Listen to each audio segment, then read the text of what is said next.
Greetings, kindred spirits. Well, I hope you're all doing well under the current climate. For those of you that are waiting on your readings, I just want to say thank you so much for your patience.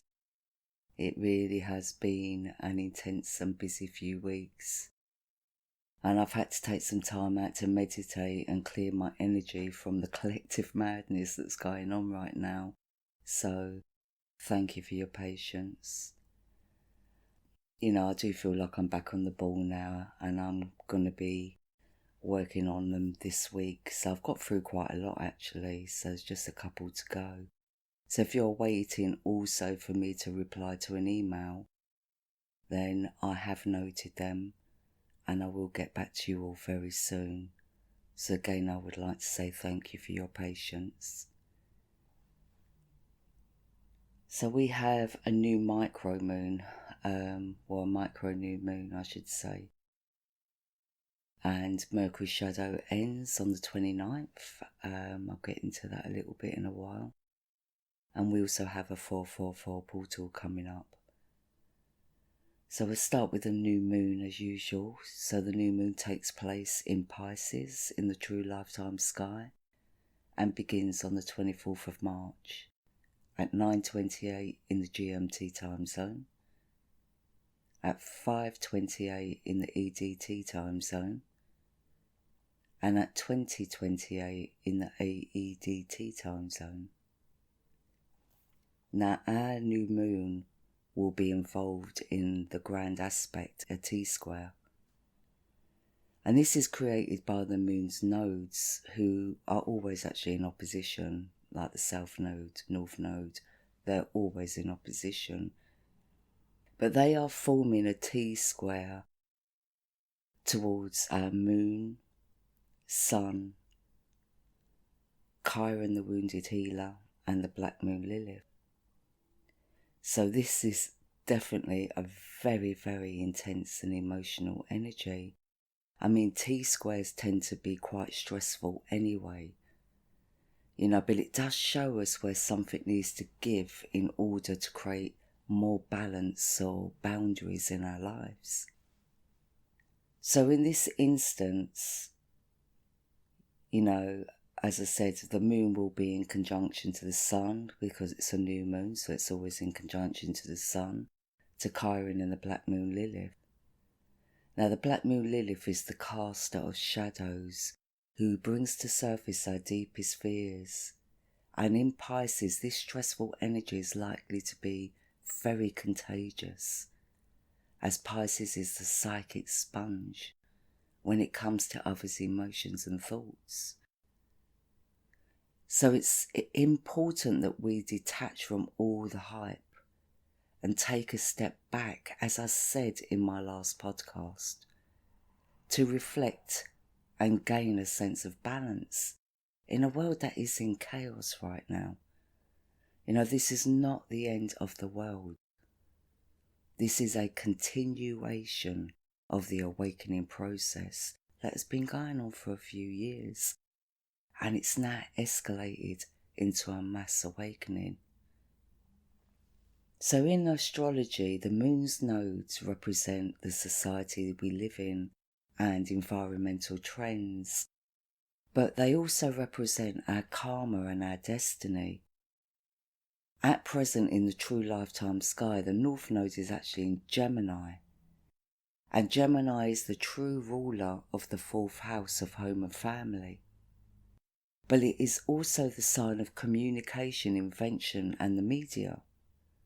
So on one hand, I'm seeing it that if you haven't already, please do shut off from the media for a few days and just take the time to reflect on your own feelings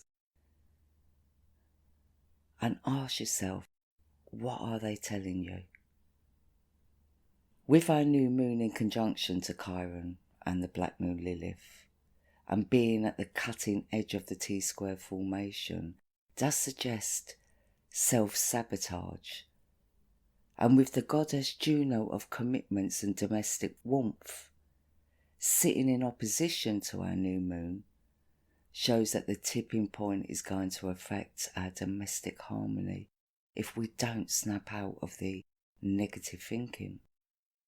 Because this particular T-square isn't showing me that the doom and gloom spreading through humanity at the moment is based on anything as dreadful as some of us have been led to believe. It's showing to me that we ourselves are the creators of our own pain, of our own fear. And remember, I have been saying for a long time that we become what we think. No, there is no doubt that chaos is the name of the game right now, but so is exposure. And through that will come great change, for the better once the dust settles. So at the full moon earlier this month, the energies were super powerful and highly energetic and sensitive. But now these energies are about to take a nosedive, which can create a great depression on the collective's energy once the hysteria has subsided. So the most vulnerable are those who are isolated and completely alone, and those that are unhappy in their environments. We must pray for them and send them love. Globally, I feel that we are hitting a great depression economically. It's been in the pipeline for quite some time, and change is definitely needed when it comes to expenditure. And the Black Moon Lilith's energy is asking us to liberate our souls and to allow the rebirth process to continue. She was right at the centre of the Lionsgate portal. There was a yod aimed right through the Lionsgate portal, and she was right there at the tip.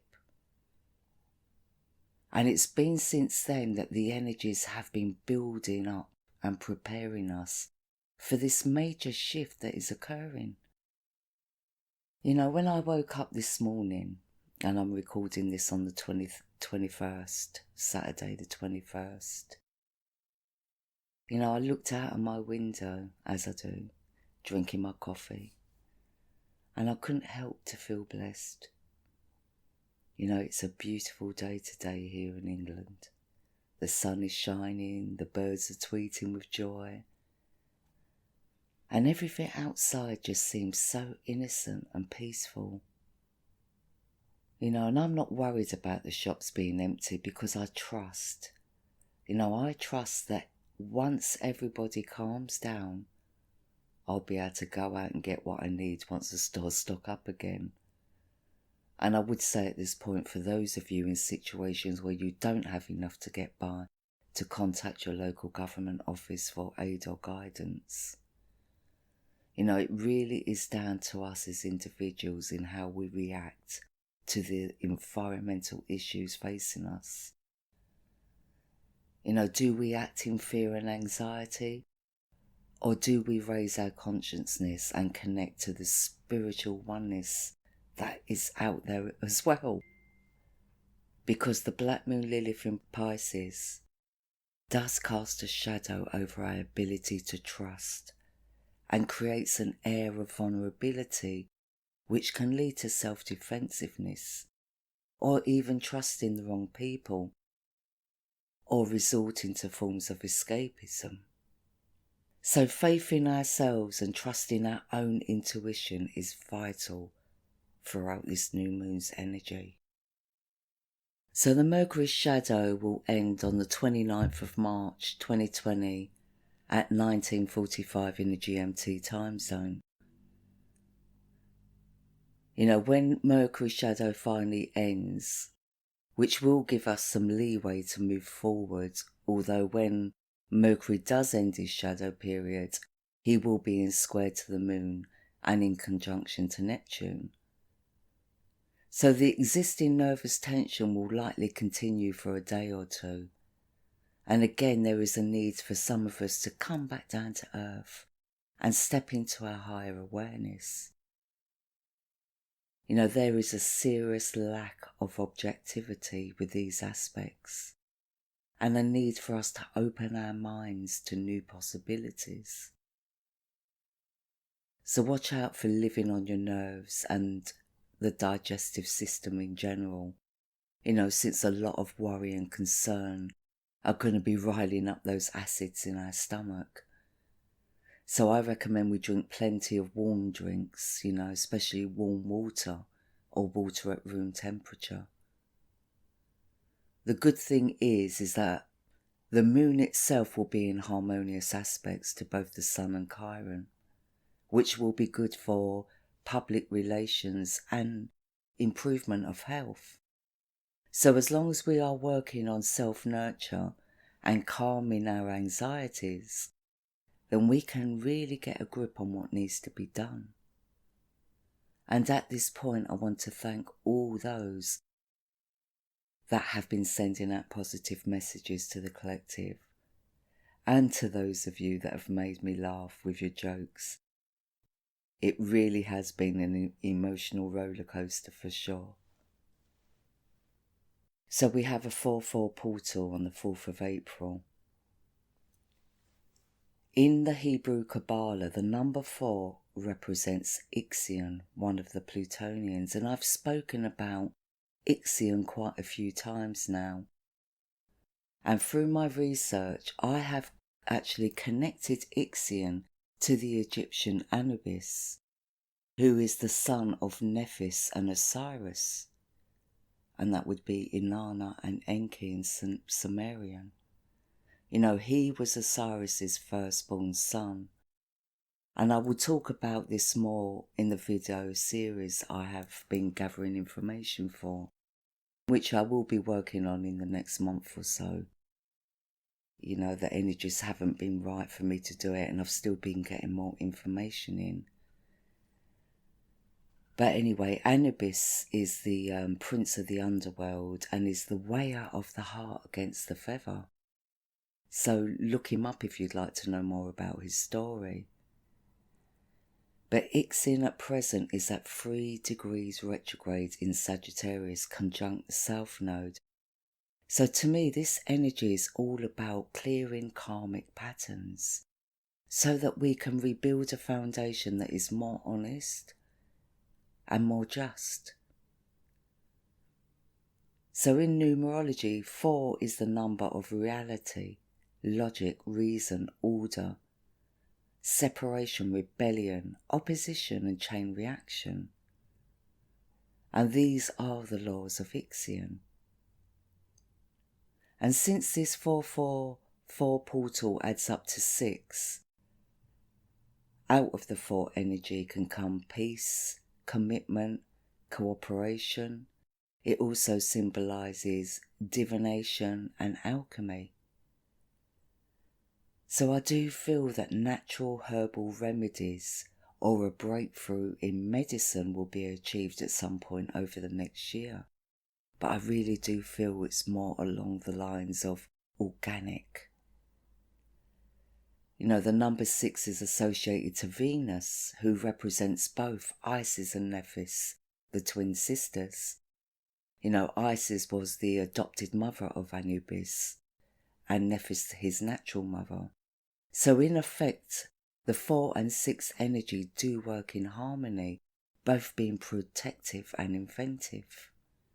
We do have a T-square on that day, on the 4-4 portal as well, with the goddess Ceres of the harvest in opposition to our moon, who will be in Leo. And both are in square to Venus, so this shows a great sense of loss and emptiness. And that's probably going to be due to the calm down of the intense energy that has been circling the collective. So for all those out there that have been really on this high level of energy to the point of hysteria, the slump is going to be pretty heavy. But it is also a time where manipulation and taking advantage of the vulnerable can take place. So please be careful around this time and only trust yourself and those already close to you. There is this insatiable energy with these aspects, and there will be those who will try and exploit those who are in a place of fear or worry or vulnerability. So please do watch out for that. So I recommend deep breathing techniques, facial steams, meditation, and fresh air, but in a safe way. Outside, try and just breathe through your nose rather than your mouth, and absorb the energy of the sun's rays when they shine. And if you're indoors, then make sure you go into a room where the sun shines in, and sit in front of the window and allow the sun's rays to reach you, because that will produce vitamin D in your system, which is really valuable in its natural form and will help with any depression or anxiety, as well as being good for your health. So doing this alongside the breathing techniques alone will be such a powerful medicine. Peace and much love.